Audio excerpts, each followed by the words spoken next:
I thought that last chapter was dramatic because it ended on a cliffhanger.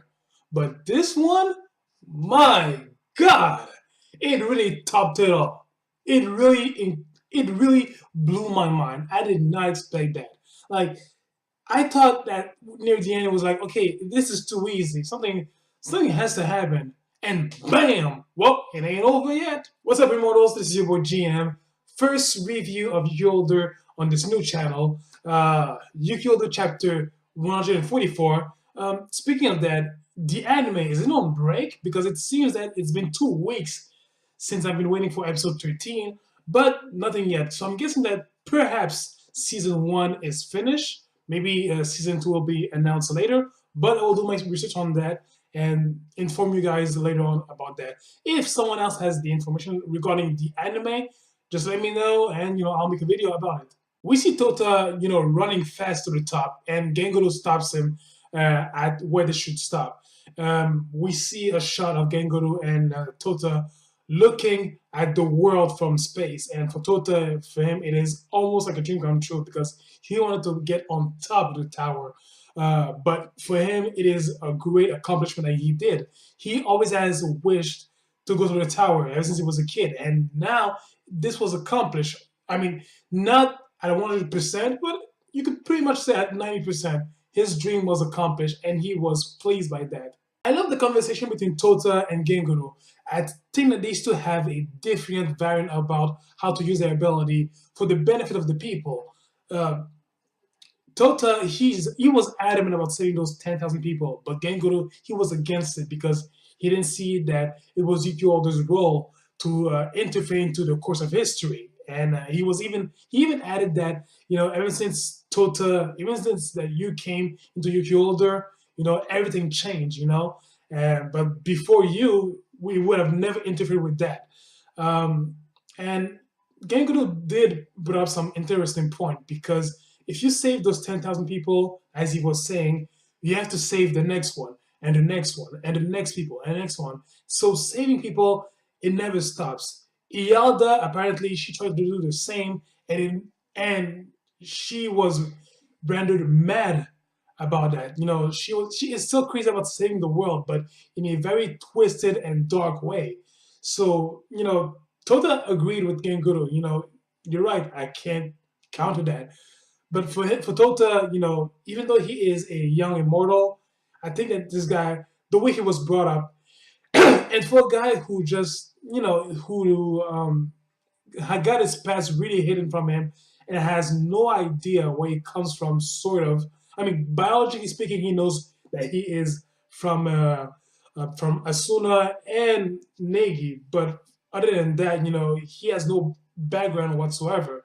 So for him, I think that it is very important for him to value life, to make sure that if there's a life that is a bystander and close to danger, he must go through it, because that's just who he is. And I love that after the battle, I love how his friends Karen, Santa, Kurumaru, and even Kirie, sorry, encouraged him as well. They were like, Tota, you did a good call, saving those 10,000 people.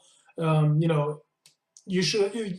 We agree with you. We would have backed you up anyway, so you did the right choice. And even Iki was like, Genguru, you're right. Yeah, if you save 10,000 people, then you have to save the next hundreds in danger, and the next one, and the next one. So it never stops.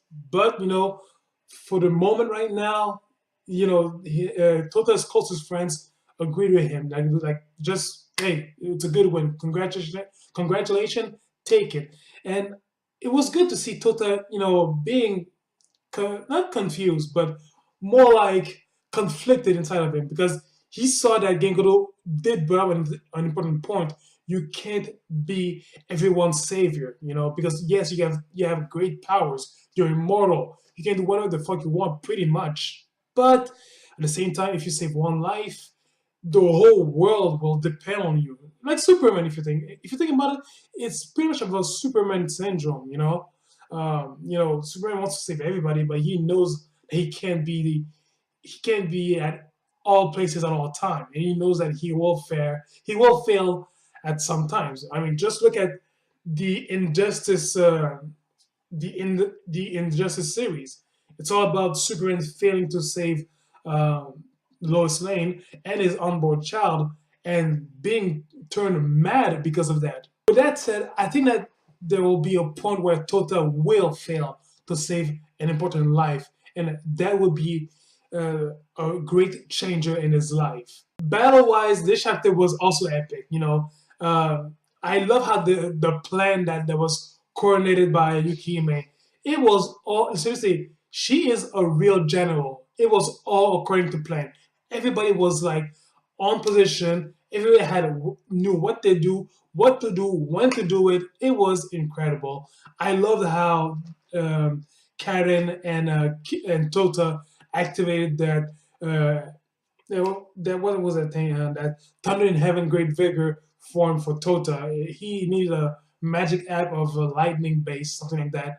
And with him activating his Magia Arabia, that gave that form. And even when they missed the missile, Tota, he was able to think instantly, and he was able to dash Genguru and Karen and himself onto the onto the missile. And I was right. I knew it wouldn't be Ialda Negi on that missile because look, it's too low for her. Right? Like if she really wanted to destroy a space station, she could have just did it from the earth and just blast it from the ground. Like I'm pretty sure that she is able to do that. Um, so the guy was still no name. I'm guessing he's just a foot soldier. Great abilities. Like the guy had 100 arms or something like that. Laser speed shooting. Like he almost hit Tota, but of course Gengoro was able to deflect the shot with his sword. Um, like the battle was really intense, but it was swift at the same time because the guy was. It didn't take him much to be neutralized. I think that what was a real challenge in this battle was the remaining missile heading towards the Leo station. So Jimmy's ability, the switcheroo, is ineffective unless the target he wants to switch is at a radius of 350 meters, which is quite short if you ask me.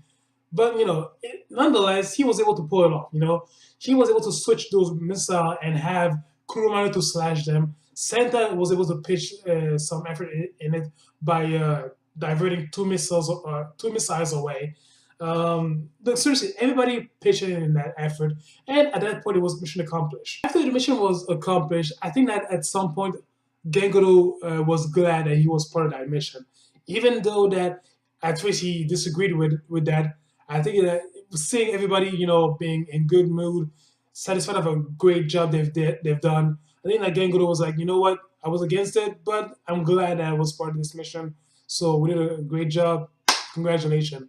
But while he was interrogating the nameless soldier, bam! This is where all shit goes wrong. Apparently, the enemy have a second plan in case the first one failed. And now, here's the thing: Gengoro needs 5 more minutes to decipher what is the second attack is. It could be anything. A nuclear weapon hidden within the tower. I think that's what it is. There's a weapon. There's an explosion. There's a weapon hidden in the tower. But even though that Tota wanted to look for it and help the staff look for this weapon, uh, Kitty Yuki may advise to not to because one, it would create a total panic, and two, them searching for this nuclear weapon, it could trigger this weapon, and they would just get back to square one. But hey, Kitty could just reset, and they could just start over again.